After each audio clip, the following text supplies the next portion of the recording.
Hello বন্ধুরা, good evening.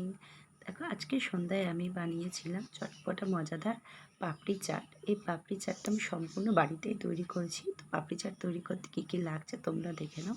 এখানে আমি 250 গ্রাম মতো নিয়ে নিয়েছি ময়দা, তার মধ্যে দিয়ে দিলাম জোয়ান, স্বাদ মতো নুন, আর দিয়ে দেবো একটু কালো জিরে, আর অল্প পরিমাণে সাদা তেল দিয়ে ভালো করে মেখে নেব।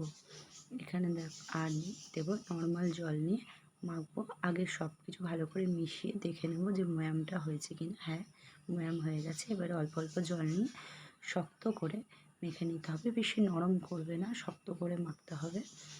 এখানে আমার ময়দা মাখা হয়ে গেছে।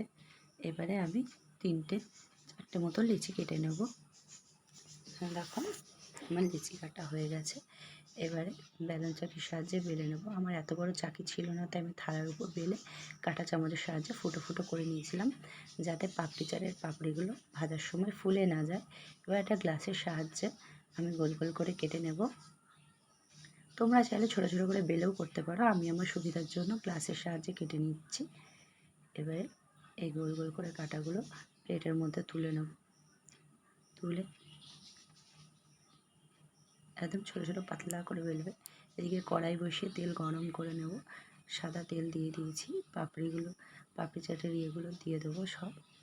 দিয়ে এবারে যতক্ষণ না ব্রাউন কালার হচ্ছে ততক্ষণ ভালোভাবে অনবরত নেড়ে নেড়ে ভাজতে হবে। এখানে আমার পাপড়িগুলো দেখো পুরো লাল লাল হয়ে গেছে। এইগুলোকে আমি একটা বোলের মধ্যে খালি করে নেব। আমার পাপড়ি চাট পুরো রেডি। এবার পাপড়ির চাটের জন্য আমি নিয়ে নিয়েছি এখানে আলু কাবলির জন্য ছোলা মটর আলু সেদ্ধ করে, ফ্যাটানো টক দই, তেঁতুলের চাটনি, ঝুরি ভাজা বাদাম, শসা কুচি, পেঁয়াজ কুচি, টমেটো কুচি, ধনেপাতার চাটনি, চাট মশলা, অল্প লবণ আর টমেটো সস। এখানে পাপড়িগুলো প্লেটের মধ্যে সাজিয়ে নিয়ে আলু কাবলিগুলো উপর থেকে দিয়ে দিলাম। এবারে দিয়ে দেবো এর উপরে টক দই, তারপরে দিয়ে দেবো ধনেপাতার চাটনি, এবার দিয়ে দেবো তেঁতুলের চাটনি। তেঁতুলের চাটনিটা আমি বাড়িতেই বানিয়েছি। এবার শসা কুচি, পেঁয়াজ কুচি দিয়ে দিলাম, ঝুরি ভাজা বাদাম উপর দিয়ে দিলাম। এবার চাট মশলা ছড়িয়ে উপর দিয়ে একটু সস দিয়ে দেবো। তো কেমন হয়েছে বন্ধুরা, তোমরা সবাই জানিও, তোমরা বাড়িতে ট্রাই করো।